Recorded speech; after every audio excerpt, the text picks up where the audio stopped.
जयकारा शेरा वालिदा बोल सांचे दरबार की जय। अथ षष्ठो अध्याय। भगवती जगदम्बिका द्वारा अपने स्वरूप का वर्णन तथा महासरस्वती, महालक्ष्मी और महाकाली नामक अपनी शक्तियों को क्रमशः ब्रह्मा, विष्णु और शिव को प्रदान करना। ब्रह्मा जी बोले, अत्यंत नम्र भाव से मेरे पूछने पर वे आद्या भगवती मधुर वचन कहने लगी। देवी बोली, मैं और पर ब्रह्म सदा एक ही हैं, कोई भेद नहीं है, क्योंकि जो वे हैं वही मैं हूँ और जो मैं हूँ वही वे हैं। बुद्धि भ्रम से ही हम दोनों में भेद दिखाई पड़ता है, इसलिए हम दोनों में विद्यमान सूक्ष्म अंतर को जो बुद्धिमान जानता है वह संसार के बंधन से छूटकर सदा के लिए मुक्त हो जाता है, इसमें संदेह नहीं है। ब्रह्म अद्वितीय, एक नित्य एवं सनातन है। केवल सृष्टि रचना के समय वह पुनः द्वैत भाव को प्राप्त होता है। जिस प्रकार एक ही दीपक उपाधि भेद से दो प्रकार का दिखाई देता है, अथवा दर्पण में पड़ती हुई छाया दर्पण भेद से भिन्न भिन्न प्रतीत होती है, उसी प्रकार मैं और ब्रह्म एक होते हुए भी उपाधि भेद से अनेक हो जाते हैं। हे अज, जगत का निर्माण करने के लिए सृष्टि काल में भेद दिखता ही है, तब दृश्यादृश्य की प्रतीति होना अनिवार्य ही है, क्योंकि बिना दो के सृष्टि होना असंभव है।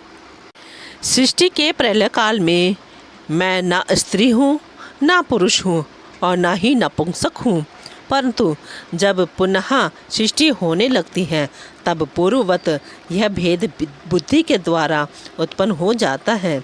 मैं ही बुद्धि, श्री, धृति, कीर्ति, स्मृति, श्रद्धा, मेधा, दया, लज्जा, शुद्धा, तृष्णा, क्षमा, कांति, शांति, पिपासा, निद्रा, तंद्रा, जरा, अजरा, विद्या, अविद्या, स्पृहा, वांछा, शक्ति, अशक्ति, वसा, मज्जा, त्वचा, दृष्टि, सत्यासत्य वाणी, परा, मध्या, पश्यन्ति आदि वाणी के भेद और जो विभिन्न प्रकार की नाड़ियाँ हैं वे सब मैं ही हूँ।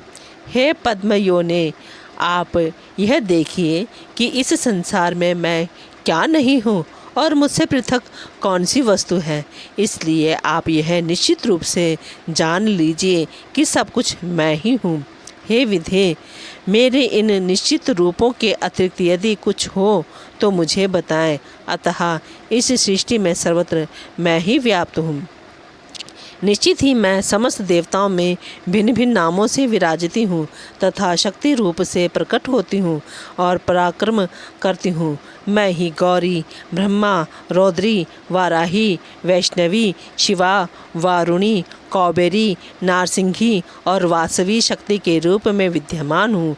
सब कार्यों के उपस्थित होने पर मैं उन देवताओं में प्रविष्ट हो जाती हूँ और देव विशेष को निमित्त बनाकर सब कार्य संपन्न कर देती हूँ। जल में शीतलता, अग्नि में उष्णता, सूर्य में प्रकाश और चंद्रमा में ज्योत्सना के रूप में मैं ही यथेच्छ प्रकट होती हूँ। हे विधे, इस संसार का कोई भी जीव मुझसे रहित होकर स्पंदन भी करने में समर्थ नहीं हो सकता। यह मेरा निश्चय है, इसे मैं आपको बता दे रही हूँ।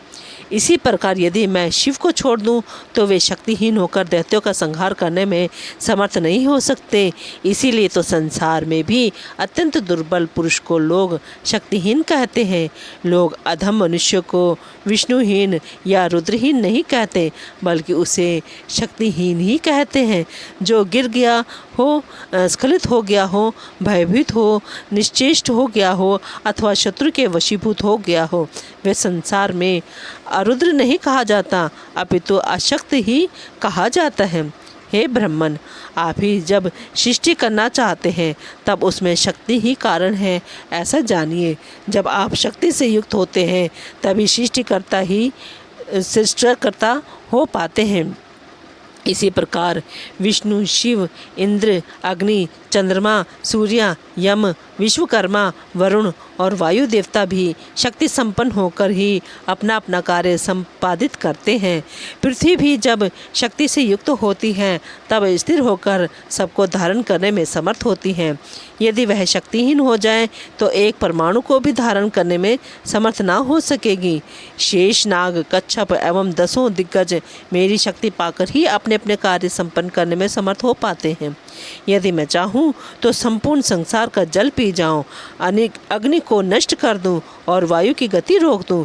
मैं जैसा चाहती हूँ वैसा करती हूँ। हे कमलोद्भव, सभी तत्वों के अभाव का संदेह अब आप कभी न कीजिए, क्योंकि कभी कभी किसी वस्तु विशेष का प्राग भाव जिसका आदि ना हो पर अंत हो, तथा प्रध्वंस स्वभाव जिसका आदि हो किंतु अंत ना हो, उसी प्रकार हो जाता है जिस प्रकार मिट्टी के पिंडों में और कपालों में घटा भाव प्रतीत होता है।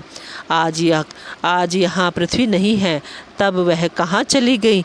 इस प्रकार विचार करने पर वह पृथ्वी परमाणु रूप से विद्यमान तो है ही, ऐसा जानना चाहिए। शाश्वत, क्षणिक, शून्य, नित्य, अनित्य, सकृतक एवं और अहंकार, इन 7 भेदों में सृष्टि का वर्णन विवक्षित है। इसलिए हे अज, अब आप उस महत्त्व को ग्रहण कीजिए जिससे अहंकार की उत्पत्ति होती है। तत्पश्चात आप पूर्व की भांति समस्त प्राणियों की रचना कीजिए। अब आप लोग जाइए तथा अपने अपने लोकों की रचना करके निवास कीजिए और देव का चिंतन करते हुए अपने अपने कार्य कीजिए।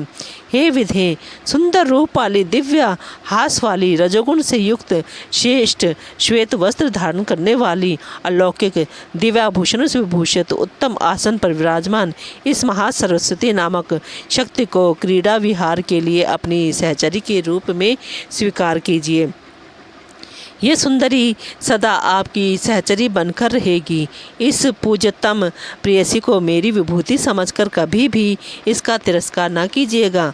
अब आप शीघ्र ही इसे साथ लेकर सत्यलोक में प्रस्थान करें और तत्व बीज से 4 प्रकार की समस्त सृष्टि करने में तत्पर हो जाएं। समस्त जीवों और कर्मों के साथ जो लिंग कोश है उन्हें पूर्व की भांति आप प्रतिष्ठित कर दें। काल, कर्म और स्वभाव नाम वाले इन कारणों से समस्त चराचर सृष्टि को पूर्व की भांति अपने अपने स्वभाव और गुणों से युक्त कर दीजिए। विष्णु आपके सदा माननीय और पूजनीय हैं, क्योंकि सत्व गुणों की प्रधानता के कारण वे सर्वदा सब प्रकार से श्रेष्ठ हैं। जब जब आप लोगों का कोई कठिन कार्य उपस्थित होगा, उस समय भगवान श्री हरि पृथ्वी पर अवतार ग्रहण करेंगे। कहीं तिर्यक योनि में तथा कहीं मानव योनि में शरीर धारण करके वे भगवान जनार्दन दानवों का अवश्य विनाश करेंगे। ये महाबली शंकर जी भी आपकी सहायता करेंगे। अब आप समस्त देवताओं का सृजन करके स्वेच्छया सुखपूर्वक विहार कीजिए। ब्राह्मण, क्षत्रिय तथा वैश्य लोग दक्षिणा युक्त नानाविध यज्ञों से विधि पूर्वक पूर्ण मनोयोग के साथ आप सबकी पूजा करेंगे। हे देवों, सभी यज्ञों में मेरे नाम का उच्चारण करते ही आप सभी लोग निश्चित रूप से सदैव तृप्त एवं संतुष्ट हो जाएंगे। आप लोग तमोगुण संपन्न शंकर जी का सब प्रकार से सम्मान कीजिएगा और सभी यज्ञ कार्यों में प्रयत्न पूर्वक उनकी पूजा कीजिएगा। जब कभी भी देवताओं के समक्ष दैत्यों से भय उत्पन्न होगा, उस समय सुंदर रूपों वाली वाराही, वैष्णवी, गौरी, नारसिंही, सदाशिवा तथा अन्य देवी के रूप में मेरी शक्तियाँ प्रकट होकर उनका भय दूर कर देंगी। अतः हे कमलोद्भव, अब आप अपने कार्य करें। हे कमलोद्भव, बीज तथा ध्यान से युक्त मेरे इस नवाक्षर मंत्र का जप करते हुए आप समस्त कार्य कीजिए।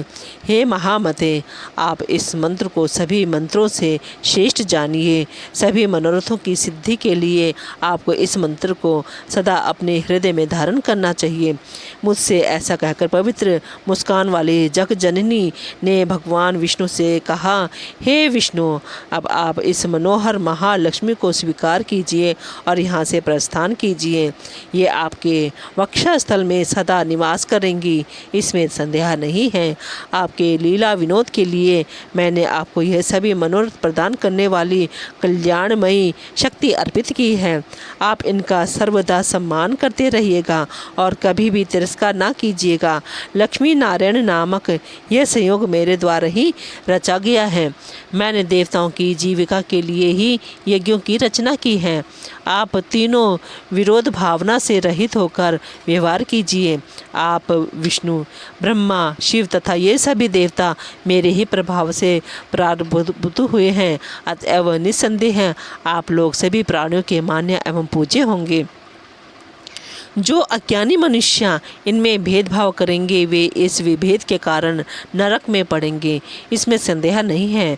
जो विष्णु हैं वे ही साक्षात शिव हैं और जो शिव हैं वे ही स्वयं विष्णु हैं। इन दोनों में भेद रखने वाला मनुष्य नरकगामी होता है। ब्रह्मा जी के संबंध में भी ऐसा ही जानिए, इसमें कोई संदेह नहीं है। हे विष्णु, गुणों के कारण इनमें जो भेद हैं उन्हें आपको बता रही हूँ, आप सुने। परमात्म चिंतन की दृष्टि से आपका मुख्य गुण सत्व गुण है।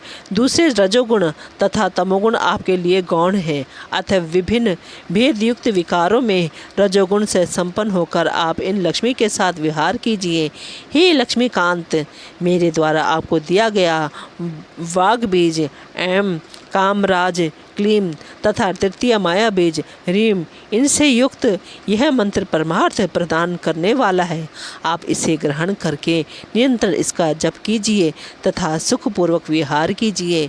हे विष्णु, ऐसा करने से आपको ना तो मृत्यु भय होगा और ना काल जनित भय ही होगा। जब तक मैं विहार करती रहूँगी तब तक यह सृष्टि निश्चित रूप से रहेगी और जब मैं संपूर्ण चराचर जगत का संहार कर दूंगी उस समय आप लोग भी मुझ में समाहित हो जाएंगे।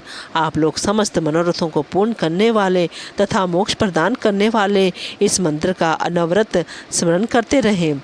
अपना कल्याण चाहने वाले व्यक्ति को इस मंत्र के साथ ओमकार जोड़कर चतुक्षर मंत्र का जप करना चाहिए। हे पुरुषोत्तम, अब आप वैकुंठ का निर्माण कराकर उसी में निवास कीजिए और मुझ सनातनी का सतत ध्यान करते हुए इच्छापूर्वक विहार कीजिए। ब्रह्मा जी बोले, हे नारद, विष्णु से ऐसा कहकर उस त्रिगुणात्मिका तथा निर्गुणा परा प्रकृति ने देवाधिदेव शंकर से अमृतमय वचन कहा। देवी बोली, हे हर, आप इन मनोहरा महाकाली गौरी को अंगीकार कीजिए और कैलाश शिखर की रचना कराकर वहाँ सुखपूर्वक विहार कीजिए। तमोगुण आप में प्रधान गुण के रूप में विद्यमान रहेगा और सत्वगुण तथा रजोगुण आप में गौण रूप से व्याप्त रहेंगे। रजोगुण और तमोगुण के द्वारा दैत्यों के विनाश के लिए आप वहाँ विहार करें और हे सर्व परमात्मा का स्मरण ध्यान करने के लिए आप तप कर चुके हैं। आप शांति प्रधान सत्वगुण का अवलंबन कीजिए। हे अनघ त्रिगुणात्मक, आप तीनों देवता सृष्टि पालन एवं संहार करने वाले हैं। संसार में कहीं भी कोई भी वस्तु इन तीनों गुणों से रहित नहीं है। जगत की जितनी भी दृश्य वस्तुएं हैं वे सब त्रिगुणात्मक हैं। इस संसार में ऐसी कोई भी दृश्य वस्तु गुण रहित ना तो हुई और ना होगी। निर्गुण तो एकमात्र वह परमात्मा ही है और वह कभी दृष्टिगोचर नहीं होता। हे शंकर, समय आने पर मैं श्रेष्ठ रूपा ही वह सगुणा या निर्गुणा हो जाती हूँ। हे शंभो, मैं सर्वदा कारण हूँ, कार्य कभी नहीं। किसी कारण विशेष से मैं सगुणा होती हूँ तो उस परम पुरुष के सानिध्य में निर्गुणा रहती हूँ। महत्त्व, अहंकार, तीनों गुण और शब्द आदि विषय कार्य कारण भाव से निरंतर गतिशील रहते हैं। सत्य से अहंकार उत्पन्न होता है, इसीलिए मैं शिवा सबका कारण हूँ। अहंकार मेरा कार्य है और वह त्रिगुणात्मक रूप में प्रतिष्ठित है। उस अहंकार से महतत्व उत्पन्न होता है, उसी को बुद्धि कहा गया है। वह महतत्व कार्य है तथा अहंकार उसका कारण है। इसी अहंकार से तन्मात्राओं की सदा उत्पत्ति होती है। वे तन्मात्राएं पृथ्वी, जल आदि पंचमहाभूतों का कारण है।